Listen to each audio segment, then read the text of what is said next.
I only married her out of pity. No one else wanted her."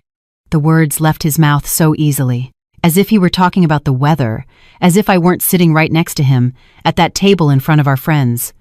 They all laughed. I said nothing. I stood up slowly, placed my wine glass on the table, and walked to the restroom. My legs were shaking, but my face was calm, serene, as if I had just heard a bad joke, and not the worst humiliation of my life. I closed the restroom door, leaned against the sink, and looked at my reflection in the mirror. 31 years old, a pediatrician, Dr. Ariana Cruz, respected at Chicago General Hospital. A woman who saves lives every day, and my own husband had just destroyed mine in front of everyone. My name is Ariana Cruz. I'm 31, and this is the story that changed my life forever. Chicago has always been my city. I was born here, I studied here, I built my career here. The brownstones of Lincoln Park, the smell of Garrett popcorn in the morning, the biting winter wind off the lake, the endless traffic on Lakeshore Drive. This was all my life. Before I met Victor, before everything turned into this, I took a deep breath, opened my purse, and pulled out my keychain, a small silver stethoscope charm my grandmother gave me when I got into medical school. I squeezed it in my hand. I always did that when I needed strength. "You are stronger than you think, my girl," she used to tell me. But in that moment, I didn't feel strong. I felt humiliated, small, invisible. Victor and I had been married for 5 years. 5 years in which I worked 12, 14-hour shifts in the pediatric ER. 5 years in which he was trying. That's what he always said. "I'm trying, Ariana. Give me time." Time for what was never clear. When we met, he was finishing his MBA. He never finished it. Then he said he was going to start a business. He never started it. Then he said he was going to find a job at a serious company. The serious company never came. And I kept paying the rent on the apartment in Lincoln Park. I kept paying for groceries, electricity, water, gas, the Ubers, the nights out, the dinners with our friends. What a deceptive word. Because that night, in that restaurant in the West Loop, with those people I thought were my friends, I discovered I was never part of anything. I returned to the table. They were all still laughing. Victor was telling another story with that smile I once found charming and now found fake, empty, cruel. I sat down, picked up my glass, and drank it all. No one noticed I'd been crying in the restroom, or maybe they did, and they didn't care. Victor placed his hand on mine as if it were a tender gesture, as if he hadn't just shattered me. "Are you okay, honey?" he asked. I looked him in the eyes, and in that moment, something inside me broke, but not with sadness, with clarity. "Perfectly fine," I replied, and I smiled. Because in that instant, while he kept talking, while the others kept laughing, while the waiter brought another bottle of wine that I would pay for with my card at the end of the night, I decided something that would change everything. But it wasn't time yet. Not yet. Before it all turned to ashes, there was light. There were mornings when I woke up happy. There was coffee brewing in the pot, fresh pastries on the table, and the feeling that I was building something real. That was 6 years ago. I was 25, just having finished my pediatric residency at Chicago General.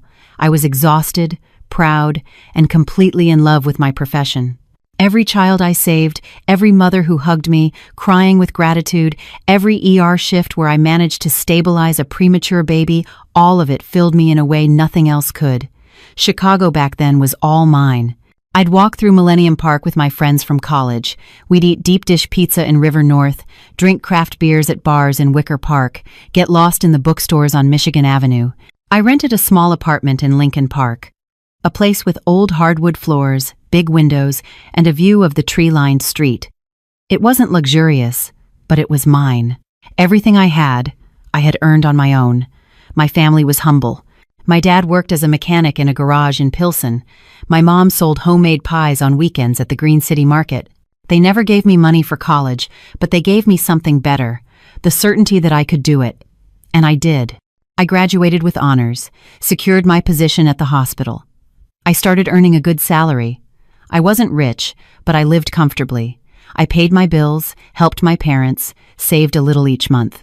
And then I met Victor. It was at a wedding, a distant cousin's wedding in Oak Brook. I didn't want to go. I had worked a 36-hour shift and just wanted to sleep. But my mom insisted. "Come on, honey, you need a break. It's always work, work, work." So I went. And there he was, Victor Vance. Tall, well-dressed, with that easy smile that made you feel like you were the only person in the room. We danced, we talked. He made me laugh. He asked about my job and seemed genuinely interested. He told me about his plans. Finish his MBA, open his own consulting firm, travel, build something big. It all sounded so possible. We started dating. At first, everything was perfect. Dinners at trendy seafood restaurants, walks along the lakefront, movies at the AMC, brunch at the Daily Grind Cafe. He always suggested nice places, and I always paid. But it didn't bother me. He was studying. I already had a stable income. It seemed fair. "When I finish my MBA, everything will change," he'd say. "You'll see, Ariana, I'm going to give you everything you deserve." And I believed him. Because he was charming, because he made me feel special, because after so many years dedicated only to my career, it was nice to feel chosen by someone. We got married 2 years later. A simple wedding in the garden of a venue in Elmhurst. My family, his friends, a string quartet, cocktails, a buffet, joy. I wore a white dress I bought at a boutique downtown. It wasn't expensive, but I felt beautiful. Victor cried when he saw me walk toward him. "You're the love of my life," he told me that night. And I believed him. We moved into my apartment in Lincoln Park together. He still hadn't finished his MBA, but he was close. I kept working at the hospital. My shifts were grueling pediatric ER, night shifts, weekends, holidays. I'd come home with my legs aching, my scrubs stained, my soul tired from seeing sick children. But Victor was always there. He'd greet me with a hug, make me tea, ask about my day. He made me feel cared for. For a while, that was enough. The months passed. Victor's MBA program stretched on. "The professor is really demanding," he'd say. "I need more time for my thesis." I would nod. I understood. I kept paying the rent, the groceries, the bills. "It's temporary," I told myself. But temporary became a year, then 2, then 3. Victor finally finished his MBA. There was a small ceremony. I bought flowers, took pictures, hugged him proudly. "Now, honey, now the opportunities will come," he told me. And I believed him again. But the opportunities never came. Or maybe they did, and he didn't take them. He started sending out resumes. He said companies weren't responding, that the market was tough, that he needed a connection, an inside track, a real shot. Meanwhile, I kept working. Double shifts, triple shifts, 36-hour on-calls, emergencies that left me breathless. One early morning, a 4-year-old boy came in with severe pneumonia. He almost didn't make it. I worked on him for hours. I managed to stabilize him. When I left the room, it was 6 a.m. My scrubs were soaked with sweat and tears that weren't mine. I got home. Victor was asleep. The kitchen was dirty. The dishes from his breakfast were still on the table. I sat on the sofa, looked around the apartment, my apartment, and for the first time, I felt something strange. It wasn't anger. Not yet. It was a question. What am I building here? I squeezed the silver stethoscope charm I always carried in my pocket, the one my grandma gave me. "You are stronger than you think, my girl." But in that moment, I didn't want to be strong. I wanted to be loved. I wanted to feel my effort was worth it.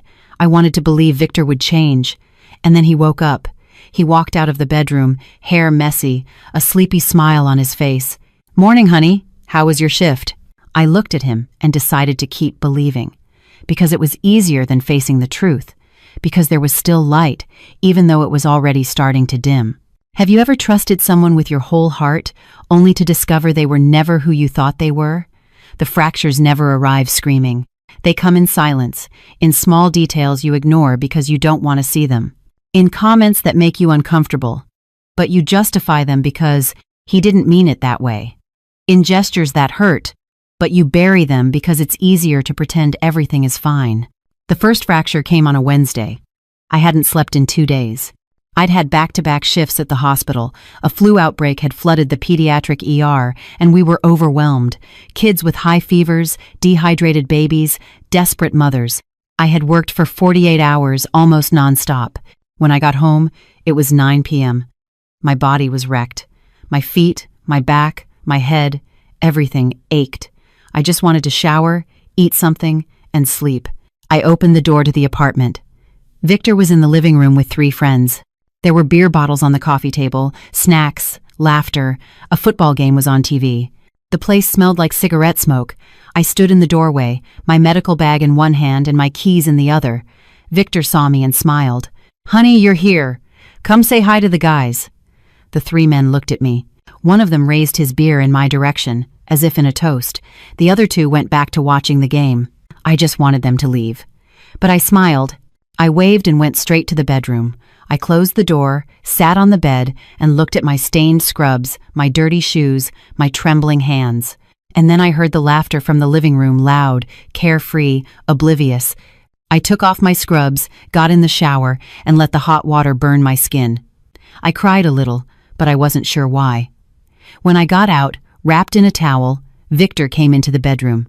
"Hey, honey, you got any cash? The guys and I are going to order some pizzas." I looked at him. He had that smile that I once found endearing and now just found careless. "Don't you have any?" I asked. "Nah, I'm out." "But you just got paid, right?" Yes, I had. My bi-weekly paycheck as a pediatrician at Chicago General. Money I earned working shifts that left me breathless. I opened my purse, took out a $50 bill, and gave it to him. "Thanks, honey. You're the best." He gave me a quick kiss on the cheek and left the room. I stood there, wet, exhausted, and felt a strange tightness in my chest. It wasn't anger, not yet. It was discomfort. But I pushed it down, buried it, and put on my pajamas. The fractures kept coming. A week later, Victor asked me for money for a digital marketing certification course. $200.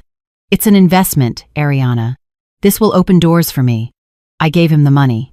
The course was never mentioned again.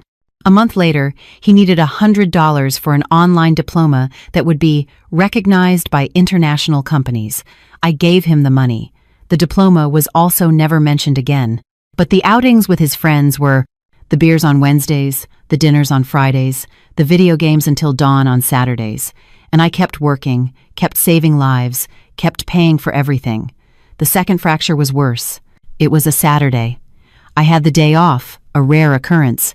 I decided to do something special. Clean the apartment thoroughly, go to the farmer's market, buy fresh ingredients, and make slow-cooked short ribs, Victor's favorite. I spent the whole morning in the kitchen. I chopped onions, prepared the broth, let the meat cook slowly. The apartment smelled delicious. I set the table carefully. I served the plates, warmed the bread. Victor came home at 3 p.m. He was coming from a meeting with a potential partner. He didn't ask what I had cooked. He didn't say it smelled good. He just sat down, picked up his phone, and started eating while texting. "How was your meeting?" I asked. "Fine. What did they say?" "Nothing concrete yet." He kept looking at his phone, chewing without looking at me. I ate in silence. Every bite tasted like disappointment. When he finished, he left his plate on the table and went to the living room. He turned on the TV. I cleared the dishes, washed everything, put away the leftovers. And as I washed, my hands plunged in soapy water, I felt something inside me start to crack. But it still wasn't time to acknowledge it. The third fracture was different. It happened at the hospital. I was in the doctor's lounge, eating a quick sandwich between consultations. My phone buzzed. It was a text from my bank. Transaction declined. Insufficient funds. I frowned. That made no sense. I had just gotten paid. I'd left money in my savings account. I hadn't made any large purchases. I opened the banking app, and my stomach clenched. Someone had transferred $500 from my savings account to my checking account, and from there, someone had withdrawn $450 in cash. I hadn't made that transfer. I hadn't withdrawn that money, but I knew who had. Victor was the only one who had access to my card.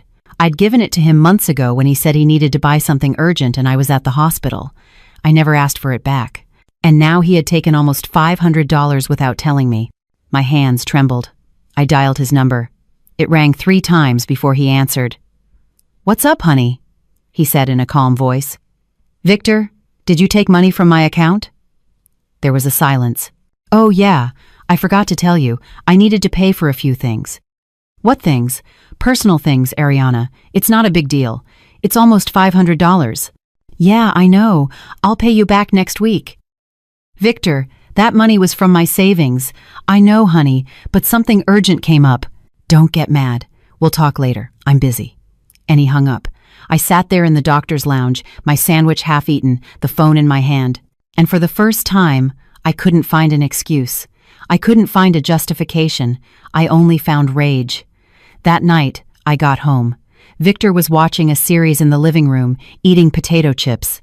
Hey, honey, he said without turning around. I left my bag by the door. I walked toward him. I sat on the sofa next to him. We need to talk, I said. About what? The money? He sighed, paused the show, and looked at me with an expression I was starting to know too well, that of a scolded child. I already told you I'd pay you back, Ariana. It's not just that, it's that you didn't tell me. You took the money without asking. Because I knew you'd make a drama out of it. A drama, Victor?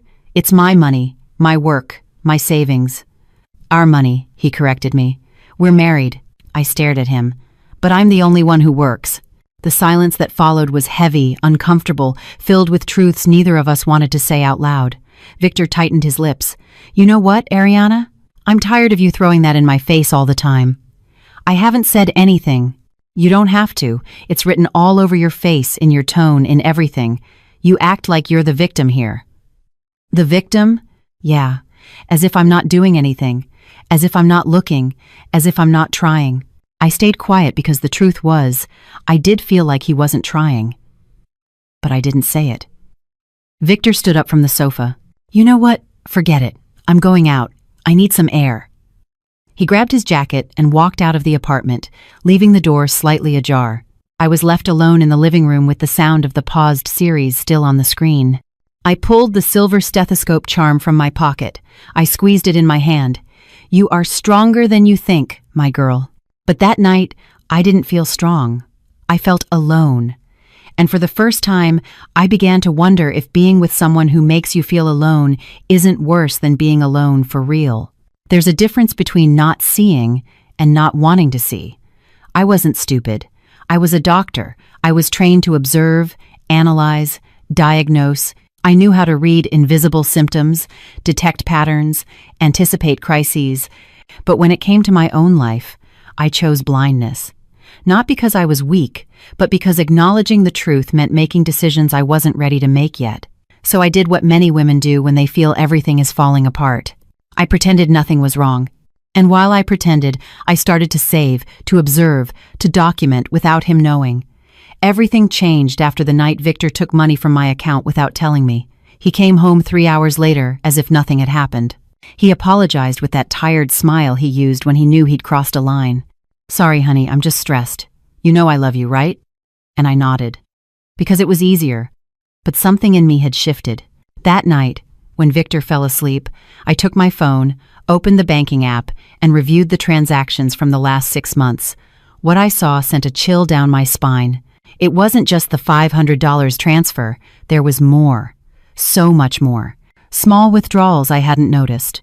$30 here, $50 there, $80, transfers to accounts I didn't recognize, charges at restaurants, bars, video game stores, sports betting apps. I added it all up in my head. In 6 months, Victor had spent over $3,000 of my money. $3,000, the equivalent of a full month's salary for me. I sat on the bed with the phone in my hand, feeling the air leave my lungs. And then I did something I had never done before. I took screenshots of everything, of every transfer, every withdrawal, every charge. I saved them in a hidden folder on my phone. I named it Hospital Patient Charts. Victor would never look in a folder with that name. From that day on, I started to observe everything differently. I was no longer just his wife. I was a detective in my own home. I started noticing things I had previously ignored. Like the fact that Victor never brought home proof from his meetings with potential partners. He never mentioned names, never spoke of concrete projects. When I asked, he was always vague. It's confidential, honey. You know how business is. And I no longer argued. I just nodded and made a mental note. One Friday, I decided to run an experiment. I told Victor I had a double shift at the hospital and wouldn't be home until Saturday afternoon, but it wasn't true. My shift ended at 6 p.m. At 7, I came home silently. I walked up the stairs slowly. I opened the door carefully. Victor was in the living room, but he wasn't alone. There were 2 men with him. One of them was smoking. The other had a laptop open. On the table were beers, cash, and what looked like betting slips. Victor was leaning over the laptop, watching something on the screen with a tense expression. "Come on, man, place the bet. They're about to close." One of the men laughed. "If you lose again, you're screwed. Your old lady's gonna kill you." Victor let out a fake laugh. "She'll never know. She works all the time. She has no idea." I closed the door slowly, went down the stairs in silence, and walked to the Starbucks on the corner. I sat by the window, ordered a coffee I didn't drink, and I cried. Not because I was surprised, but because I finally had confirmation of what I already knew. Victor wasn't looking for a job. He wasn't building a future. He was gambling. Gambling away my money and lying about everything. That night, I came home at 11, as if I had really been at the hospital. Victor was in bed, looking at his phone. "Hey, honey, how was the shift?" "Tiring," I said. "Very tiring." I went into the bathroom, locked the door, took out my phone, and wrote down everything I had seen in a note, with the date and details. Friday, October 14, 7:15 p.m. Victor at home with 2 men, gambling. Said, "She works all the time, she has no idea." I saved the note in the same hidden folder, hospital, patient charts. The following days were strange.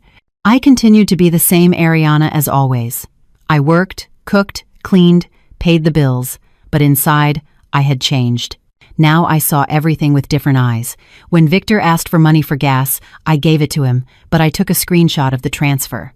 When he told me he was going to a job interview, I nodded, but I checked his real-time location.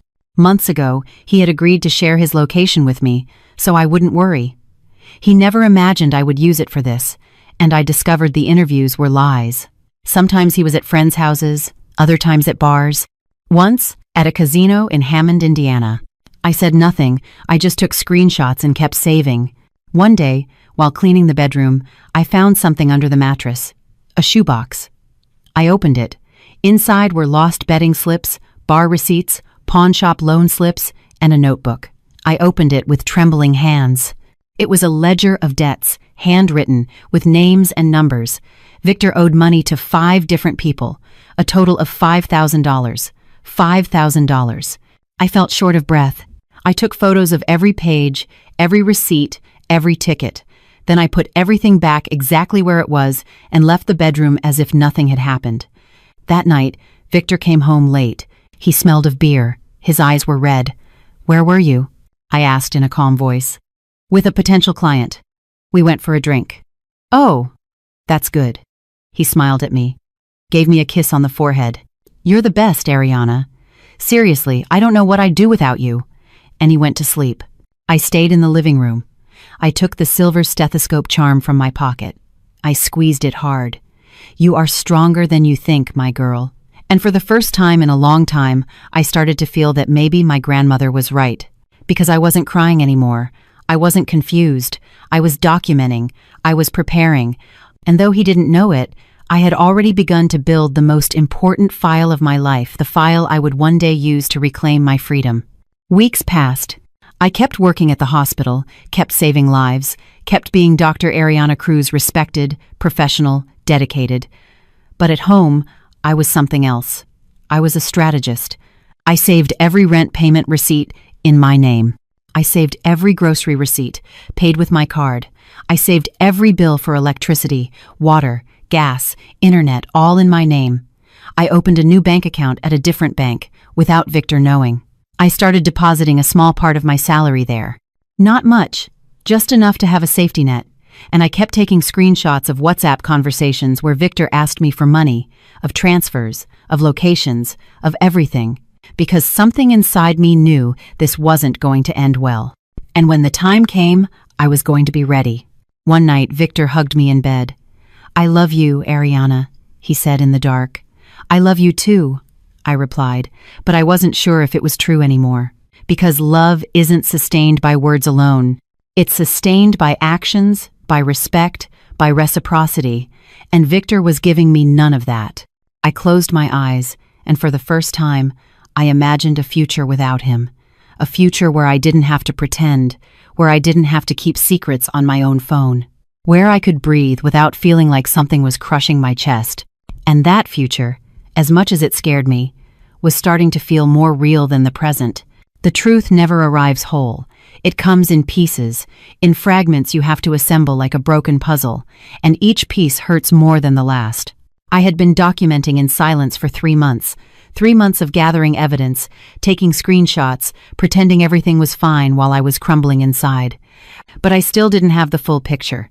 I still didn't know how deep the hole was. Until one Tuesday, something changed. I had the afternoon off that day, a rarity in my hospital schedule. I decided to use the time to run errands, go to the grocery store, pay some bills, pick up the dry cleaning. By the time I was done, it was only 4 p.m. Victor wasn't expecting me home until 7. He thought I had clinic hours until 8. I walked up the stairs to our building, grocery bags in my hands. I opened the door and heard voices. Victor was in the living room, talking on the phone. His voice sounded tense, almost desperate. He didn't see me come in. I silently set the bags down by the door and stood there, listening. I know. I told you I'd pay you this week. Silence. No, I don't have it all right now, but I can give you half, I swear. Silence. Look, my wife gets paid on Friday. As soon as she does, I'll wire it to you, I promise. My blood ran cold. Yeah, she has a good job, she's a doctor, it won't be a problem. My breathing stopped. I'm telling you, yes, relax. Friday, without fail, I'll send you the $1,500, and the other $1,500 the Friday after. Okay. We're set. He hung up. He sat there on the sofa with his head in his hands. I took a slow, silent step back. I left the apartment. I closed the door carefully. I went down and sat on the building's front steps, my legs trembling. $1,500. And then another $1,500. $3,000 he had already promised from my money, without asking, without telling me, as if I were an ATM. I took out my phone. My hands were shaking so much I almost dropped it. I went to my email, searched my inbox, and there it was. An email from 3 days ago that I hadn't seen because I'd been on back-to-back shifts. It was from the bank. Subject, personal loan application approved. I opened the email, my heart pounding so hard I could hear it in my ears. Dear Ariana Cruz, your personal loan application for the amount of $5,000 has been approved. The funds will be deposited into your account on October 18th. No. I hadn't applied for any loan. I opened the banking app with trembling hands, and there it was, a loan in my name for $5,000. Approved. Victor had access to my online banking. I'd given it to him months ago when he said he needed to check something urgently, and I was in surgery. I never asked for it back, and I never changed the password.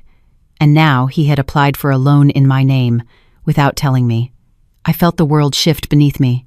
I called the bank, my voice trembling. I spoke to an agent. Good afternoon. This is Dr. Ariana Cruz. I need information about a loan that's appeared on my account. The woman checked my details. Yes, doctor, your loan was approved 3 days ago. The funds will be deposited tomorrow morning. Can I cancel it? Cancel it?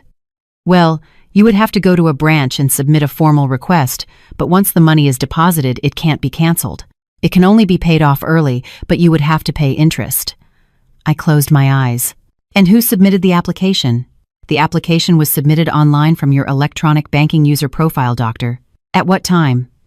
On October 15th at 11:47 a.m. October 15th. That day, I was at the hospital, in surgery, operating on a little girl with appendicitis. And Victor was at home, applying for a loan in my name to pay his gambling debts. Thank you, I said in a broken voice and hung up. I sat there on the steps for how long? People walked by me, neighbors going up and down. Some greeted me. I just nodded. On the outside, I seemed fine. On the inside, I was falling apart. I took the silver stethoscope charm from my purse. I squeezed it so hard it hurt the palm of my hand. You are stronger than you think, my girl. But in that moment, I didn't feel strong. I felt betrayed, used, destroyed. I don't know how much time passed before I could move. Finally, I stood up, went upstairs, grabbed the grocery bags I'd left by the door. I entered the apartment. Victor was in the bedroom. I could hear the shower running. I left the bags in the kitchen. I put everything in the fridge. I walked to the bedroom. I sat on the bed and waited. Victor came out of the bathroom 10 minutes later with a towel around his waist, his hair wet, whistling a song. He saw me sitting on the bed and smiled. "Hey, honey, didn't hear you come in." I looked at him, and for the first time in months, I didn't pretend. "We need to talk," I said in a cold voice. His smile wavered. "About what?" "The loan." He froze. "What loan?" "The $5,000 loan you applied for in my name without telling me." The silence that followed was deafening. Victor ran a hand through his wet hair, averted his gaze. "Ariana, I was going to tell you." "When? After the money was already deposited?" It's complicated. It's not complicated, Victor. It's theft. You applied for a loan in my name without my permission. It's not theft. We're married. It's our money." I stood up from the bed, took a step toward him. "It's not our money. It's my money. I work. I pay for everything. I'm the one who will have to pay back that loan. I know, Ariana, but I had an emergency." "What emergency?" He didn't answer. "What emergency, Victor?" He clenched his jaw. "I have a debt." "How much?" $3,000. "And the other $2,000? "Other gambling debts." I looked him straight in the eye, and he looked down. That was all the answer I needed. I stood there in front of him, feeling everything I had built for 6 years crumble. "How long have you been gambling?" I asked, my voice trembling. "It's not what you think." "How long, Victor?" 2 years. "But it's not serious. It's just been bad luck lately." "Bad luck?" I laughed. It was a bitter, broken laugh, full of pain. "You've been gambling away my money for 2 years and you call it bad luck? Ariana, listen to me." "No," I interrupted, my voice firm. "I don't want to listen to you anymore. I don't want any more lies." "They're not lies. It's just that—" "What? You didn't want to worry me? You were going to fix it? Everything was going to be fine?" He didn't answer because he knew there was no answer that could justify what he had done.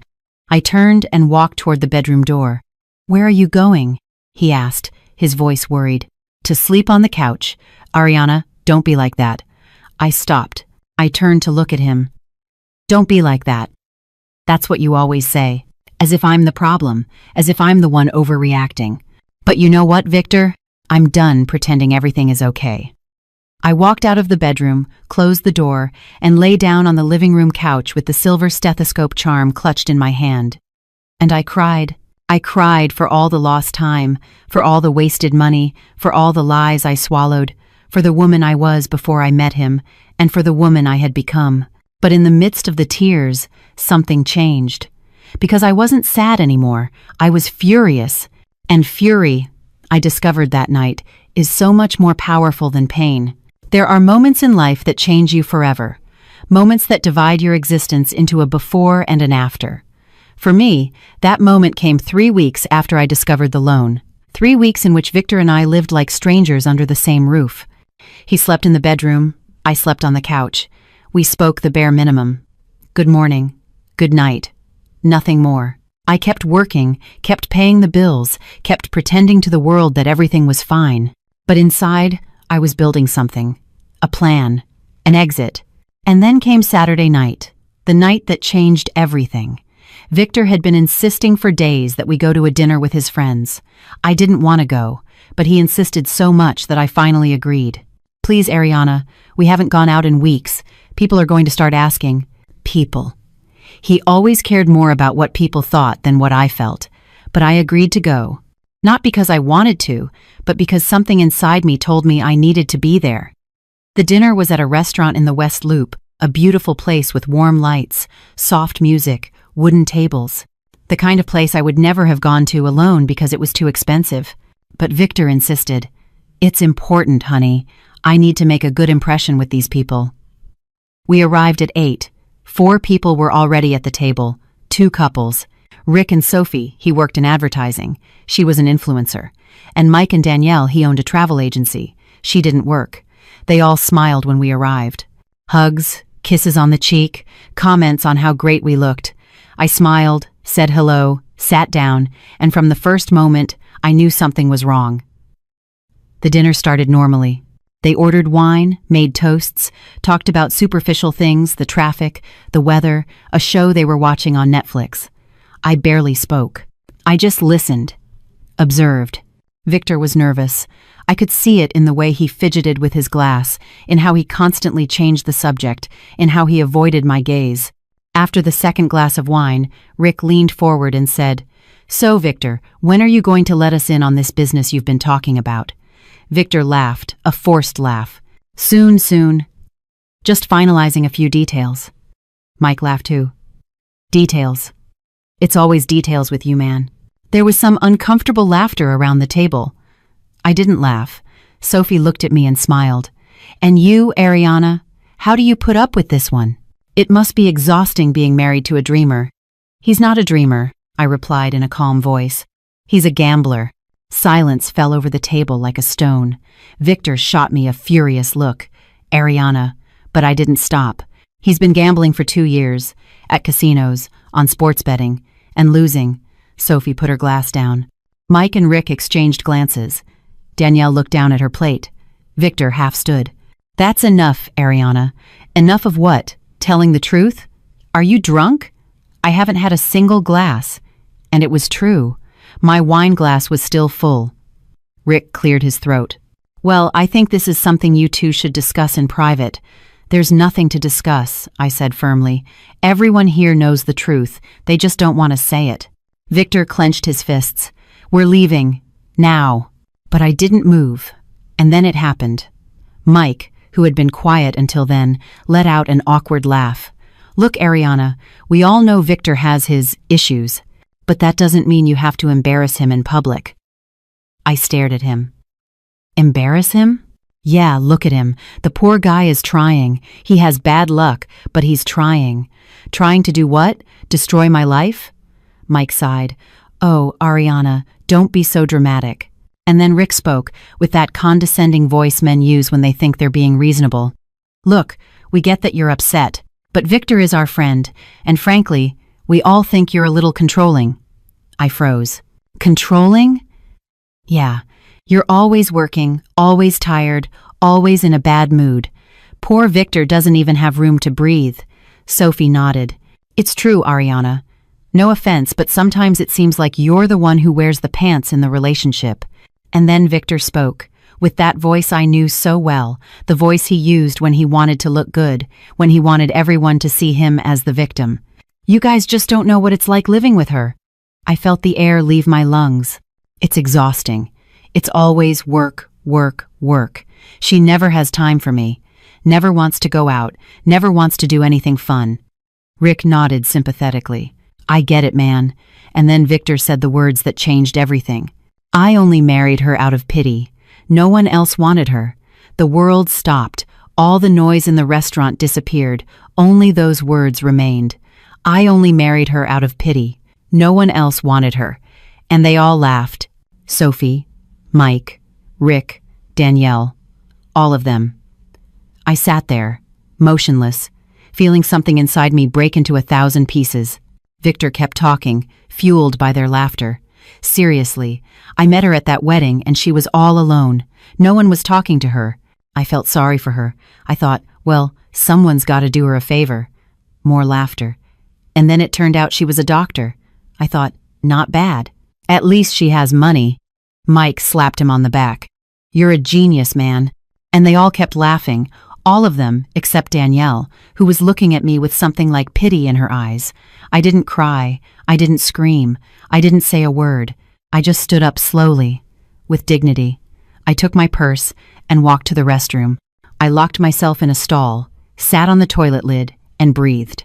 Once, twice, 3 times. I took the silver stethoscope charm from my purse. I squeezed it in my hand until it hurt. "You are stronger than you think, my girl." And in that moment, something inside me changed. It wasn't sadness. It wasn't pain. It was absolute clarity. Because I finally understood what I had to do, I came out of the restroom 5 minutes later. I walked back to the table, my back straight, my head held high, my heart pounding with strength. They were all still laughing. They continued with their wine, their jokes, their cruel comments. Victor saw me approach and smiled. "There she is. The drama's over." I reached the table. I didn't sit down. I opened my purse and took something out. A manila envelope. I dropped it in the middle of the table. The sound was sharp, definitive.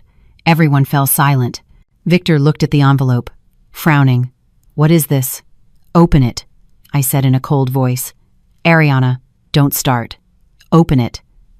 There was something in my tone that made him obey. He opened the envelope and took out the contents.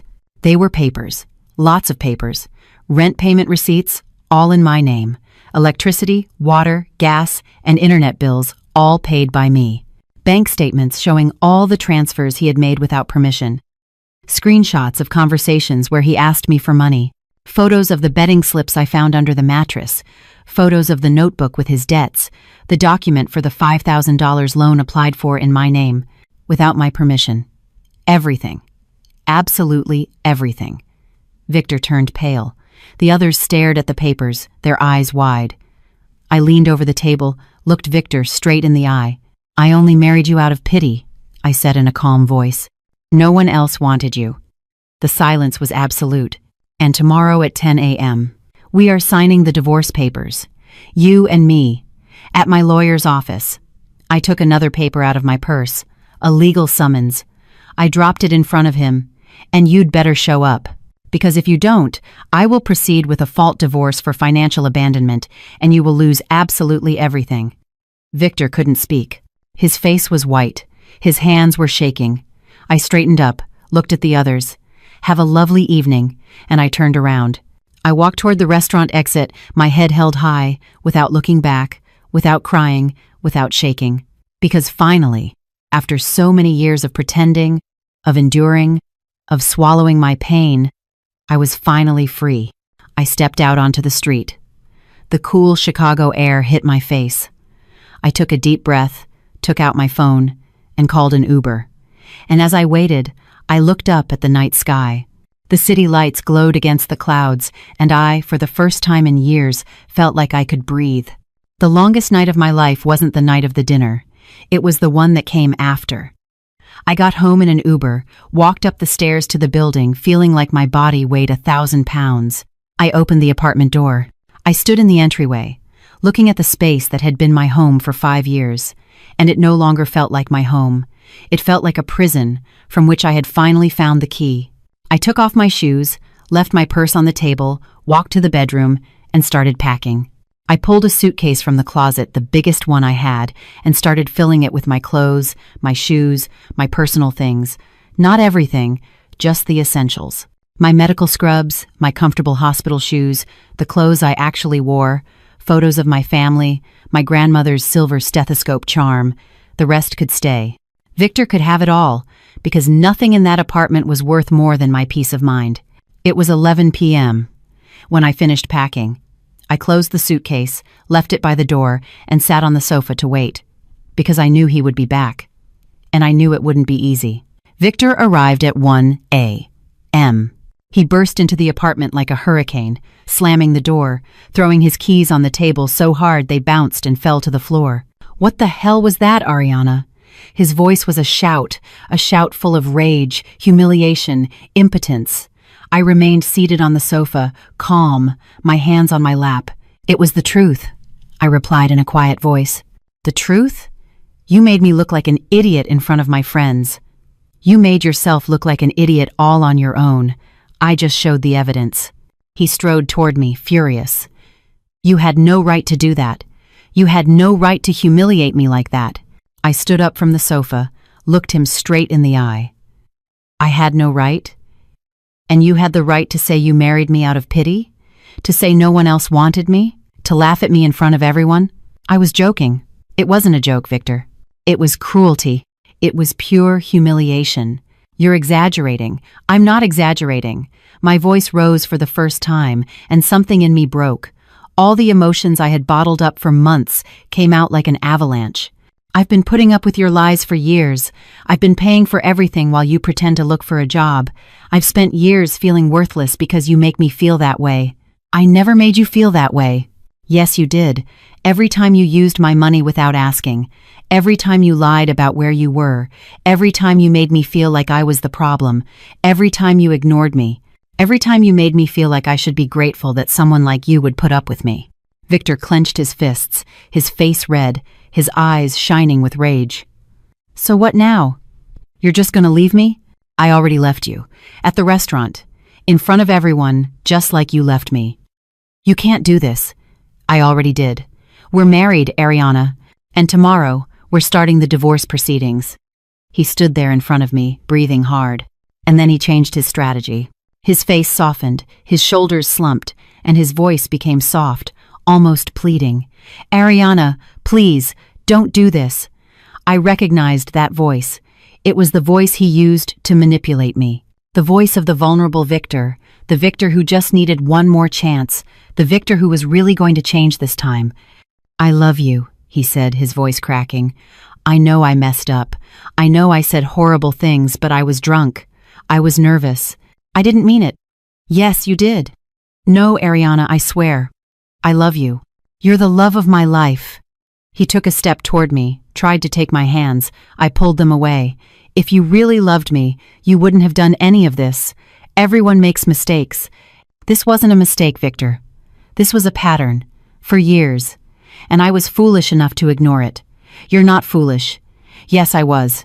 I was foolish for believing you would change, for believing your promises were real, for believing you would one day value me." I turned, walked toward the door where my suitcase was. "But I'm not anymore." Victor followed me. "Where are you going?" "To my parents' house." "And what about me? What am I going to do?" I looked at him over my shoulder. "I don't know, and frankly, that's not my problem anymore." But Victor wasn't going to let me go that easily. He stood in front of the door, blocking my way. "You're not leaving. Move." "No." "Victor, get out of my way." "No, you're not going to destroy my life like this." "I'm not destroying your life. You did that yourself. If you leave, everyone is going to think I'm a failure." And there it was. The truth. He didn't care about losing me. He cared about losing his image. He cared about what people would think. He cared about being seen as the one who was left. But me, as a person, as a wife, as the woman who had supported him for years, I never mattered to him. "Let me pass," I said firmly. "No. Let me pass, or I'm calling the police." He laughed. A bitter, contemptuous laugh. "Go ahead, call them. And when they get here, I'll tell them you threatened me, that you attacked me, that you're the crazy one." I stood motionless, because in that moment, I saw who he really was. Not the charming man I met at that wedding. Not the husband who hugged me at night. Not the victim he pretended to be in front of his friends. He was a manipulator, a liar, a man willing to destroy me to save his ego. I took out my phone, opened the voice recorder, and pressed record. "Victor," I said in a clear voice, "are you threatening me?" "I'm not threatening you. I'm telling you the truth." "Are you telling me that if I call the police, you're going to lie about me?" "It's not lying, it's—" He stopped, and he finally understood what I was doing. He looked at me with eyes full of hatred. "You've always been a calculating bitch," I responded calmly. "I've always been an intelligent woman. It just took me a long time to realize it. And then I did something I never thought I would do. I screamed, 'Help! Help me!'" Victor's face went pale. "What are you doing? Help, please!" The doors of our neighbors started to open.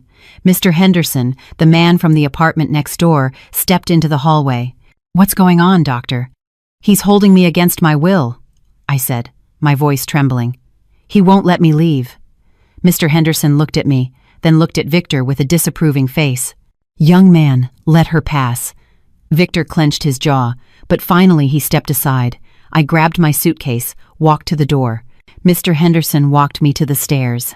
"Are you all right, doctor?" "Yes, thank you, Mr. Henderson. Do you need me to call someone?" "No, I already called my dad. He's on his way." It was a lie. I hadn't called anyone. But I went down the stairs, out onto the street, and called another Uber. While I waited, I looked up. Victor was in the apartment window, looking down at me, his arms crossed, his face full of hatred, and I felt nothing anymore. Not love, not pity, not guilt, just relief. The Uber arrived 10 minutes later. I got in with my suitcase. "Where to?" the driver asked. "Pilsen. To my parents' house." During the entire ride, I didn't cry. I just looked out the window, watching the streets of Chicago go by. The same streets where I had built my life, the same streets where I had lost so much, and the same streets where I was now going to rebuild myself. I got to my parents' house at 2 a.m. I knocked on the door. My mom opened it in her pajamas, her eyes full of sleep. "Honey, what happened?" And there, I finally broke. She hugged me, and I cried. I cried for everything I had lost, for all the wasted years, for the woman I was, and for the woman I would never be again. But I also cried with relief, because finally, after so much time, I was free. The next few days were strange. I stayed at my parents' house, in my childhood bedroom, with the same walls, the same curtains, the same memories of when life was simpler.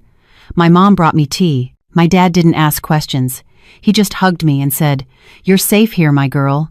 But I didn't stay still, because the pain could wait. Justice could not. On Monday at 9 a.m., I called Monica Reed, a divorce lawyer a colleague from the hospital had recommended to me months ago. "Dr. Cruz, how can I help you? I need to file for divorce. Urgently." "Do you have documentation?" "I have everything." That same afternoon, I went to her office on Michigan Avenue. I arrived with a folder full of evidence: payment receipts, bank statements, screenshots, photos of the debts, the fraudulent loan document, the recording of the night Victor threatened me. Everything. Miss Reed reviewed every document, her expression growing more surprised with each page. "Doctor, this is a solid case. Very solid.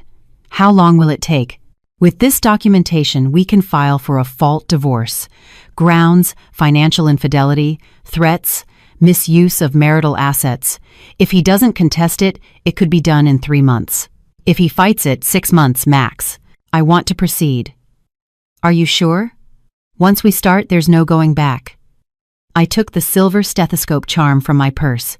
I squeezed it in my hand. I've never been more sure of anything in my life. Victor was served with the divorce papers on Wednesday, my lawyer told me. He signed for them, but he didn't look happy. "I don't care how he looks. Doctor, be prepared. He's going to try to fight this. Men like him always do." And she was right. Victor started calling me, 10 times a day, 20, 30. I didn't answer. He started sending texts. "Ariana, please, let's talk. This is a mistake. I love you. We can't end like this. My friends are turning their backs on me. They all think I'm a monster. This is your fault. If you don't drop this, you're going to regret it." I saved every message, took screenshots, and sent them to my lawyer. "Perfect," she said. "This is harassment. We'll use it." But Victor didn't just contact me. He started calling my parents, my mom. "Ma'am, please, talk to Ariana." "This is all a misunderstanding." My mom hung up on him. He tried to contact my colleagues at the hospital, my friends. One of them, Lucia, called me, worried. "Ariana, Victor just messaged me saying you're sick, that you're having a nervous breakdown, that you need psychiatric help." I took a deep breath. "I'm not sick, Lucia. I'm divorcing a manipulator." I figured. "I just wanted you to know, if you need anything, I'm here for you." That call made me understand something. Victor wasn't going to stop. He was going to try to destroy my reputation.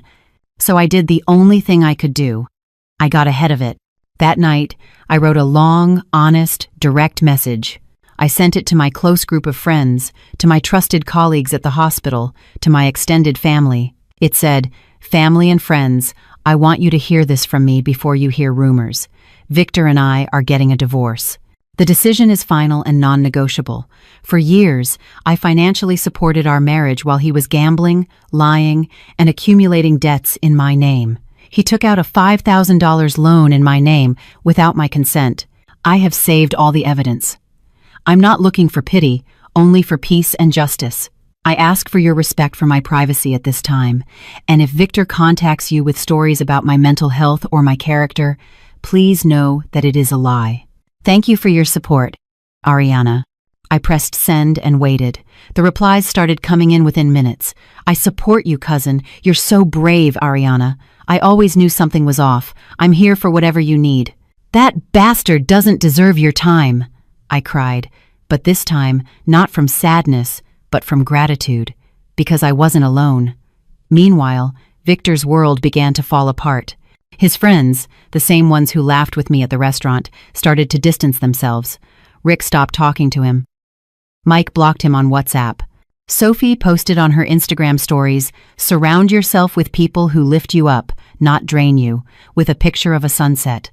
Obviously, Danielle, the only one who had looked at me with pity that night, sent me a private message. "Ariana, we don't know each other well, but I want you to know that what Victor did was horrible." And I stayed quiet. "I'm so sorry. I hope one day I have your courage." I replied, "It's never too late to find it." 2 weeks later, I got another call from Miss Reed. "Doctor, I have news. Tell me, Victor has agreed to an unconditional divorce. He signed everything." I was silent. "Everything?" "Everything. He waives any right to your assets. He accepts the grounds for divorce. He's not asking for alimony. He's not asking for anything. He just wants this to be over quickly." "Why?" "Because we showed him all the evidence. We explained that if we went to trial, not only would he lose, but we could press criminal charges for the fraudulent loan." He got scared. I closed my eyes. "When can I sign?" "Next Friday at 10 a.m. I'll be there." That Friday, I arrived at the courthouse with my mom. Victor was already there, alone. Without his friends, without his smile, without his arrogance. He looked smaller, older, more defeated. He saw me walk in. He tried to smile. "Ariana," I didn't respond. We went into the courtroom, signed the papers. The judge officially declared our marriage dissolved, and I walked out of there a single woman. Free. Reborn. Outside the courthouse, my mom hugged me. "I'm so proud of you, honey." "Thanks, Mom." "How do you feel?" I looked up at the sky. It was a sunny day in Chicago. The air felt crisp and clean. "I feel light," I said, "like I've been carrying a huge rock for years, and I finally let it go." I took the silver stethoscope charm from my purse. I watched it shine in the sun. "You are stronger than you think, my girl. My grandmother was always right. Karma doesn't arrive with fireworks. It comes in silence, like a shadow that follows you until it catches you." And Victor found that out the hard way. 3 months passed after the divorce. I had returned to my life, to my apartment, to my job at the hospital. But now, everything was different. My apartment in Lincoln Park was now just mine. I changed the locks, painted the walls, bought plants, opened the windows, and let the sun in. And for the first time in years, I felt at peace. At the hospital, my colleagues treated me with a renewed respect, not out of pity, but admiration. "Dr. Cruz, you're an example," a young resident told me, "that we can be strong even when everything falls apart." I smiled. It's not about being strong. It's about knowing when to stop carrying what isn't yours to carry. But Victor wasn't so lucky. The news came to me in pieces through comments, messages from friends, chance encounters in the city. And every piece of news confirmed something my grandmother always used to say: a crooked path leads to a crooked end. First, he lost his social circle. Rick, Mike, Sophie, they all distanced themselves. Not because I asked them to, but because they started to realize who he really was.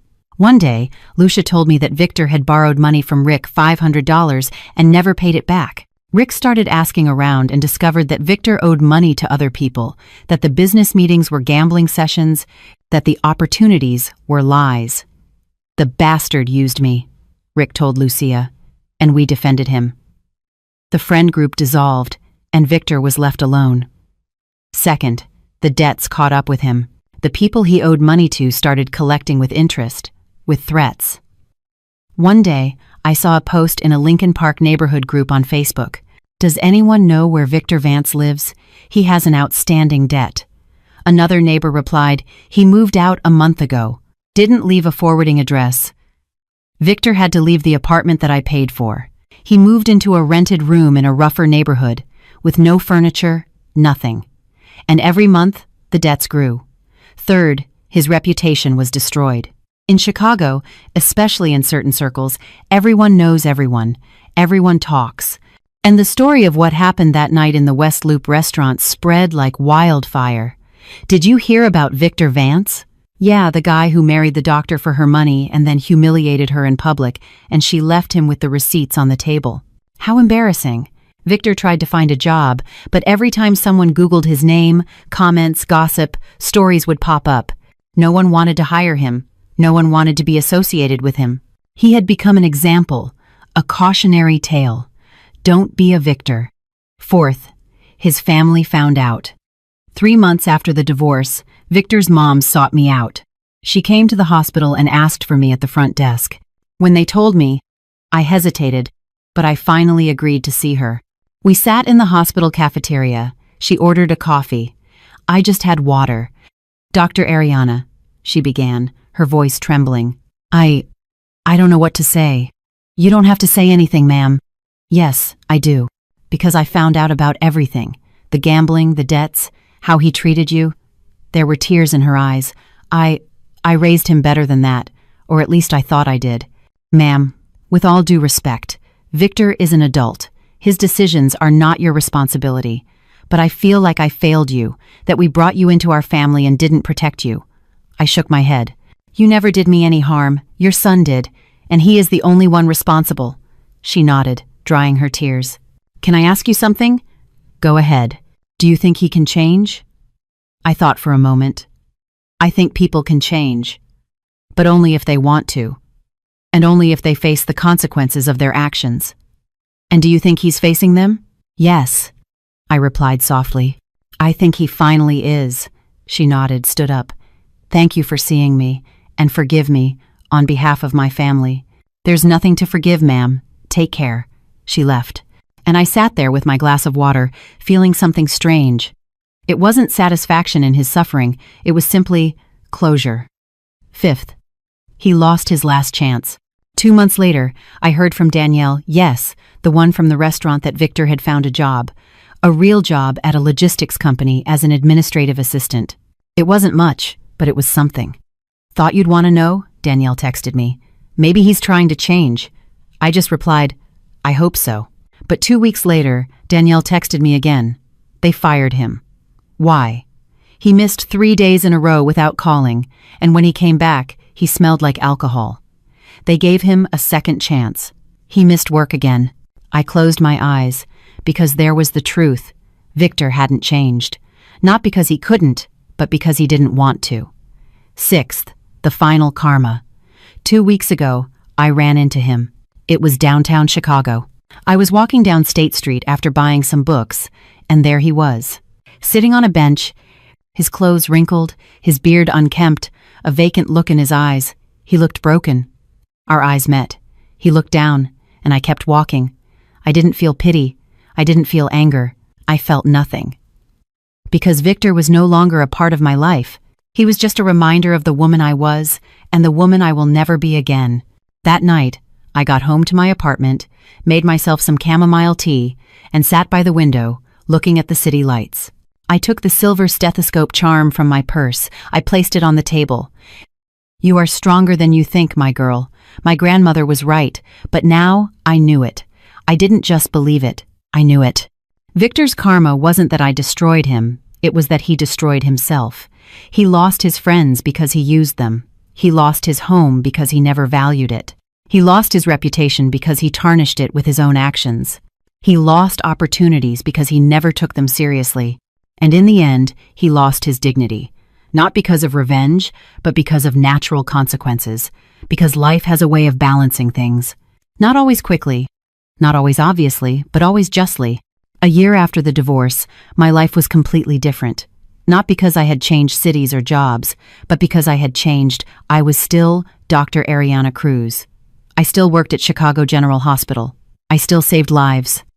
I still loved my profession. But now, when I came home after a long shift, I didn't feel that weight on my chest. There was no one waiting to ask me for money, no one to minimize my exhaustion, no one to make me feel my efforts weren't enough.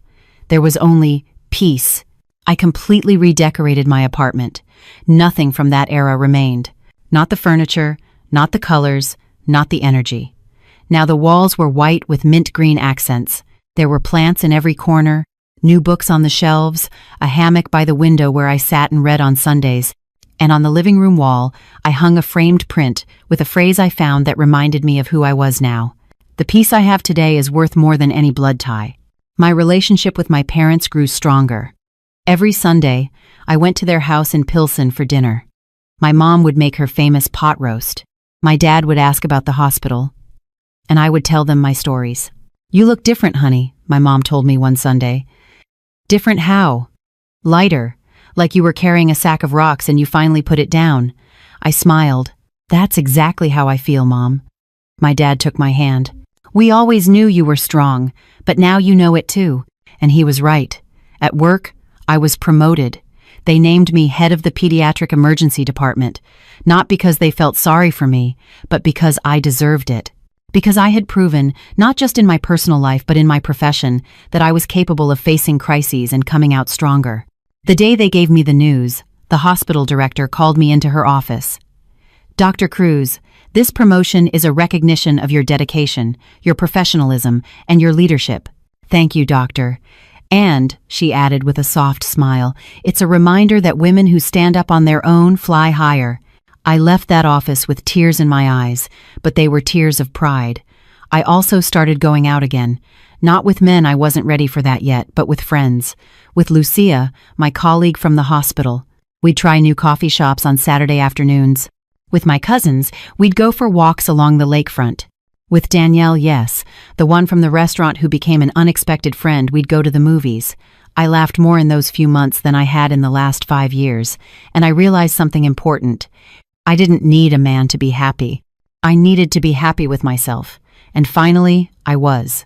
One day, 6 months after the divorce, one of my patients, a 7-year-old girl with pneumonia, gave me a drawing. It was a picture of me in my white coat, with a stethoscope around my neck and a smile. Underneath it said, "Thank you for saving me, doctor. You're my hero." I broke down. Because for so long, I had been so busy trying to save my marriage that I forgot my real purpose was to save lives. I taped that drawing to the wall of my office, and every time I see it, it reminds me why it was all worth it. 3 months ago, I did something I never thought I would do. I started therapy, not because I was broken, but because I wanted to understand. Understand why I stayed so long. Understand why I ignored the red flags. Understand how to avoid repeating the same patterns. My therapist, Dr. Campos, helped me see things I couldn't see on my own. "Ariana, you weren't stupid. You were loyal. And loyalty isn't a bad thing. It becomes bad when that loyalty turns into self-destruction. And how do I know the difference? When you start losing pieces of yourself to keep someone else afloat, that's the difference." And there, I understood everything. My grandmother's silver stethoscope charm is still with me. I carry it in my coat pocket every day now. It's not just an object anymore.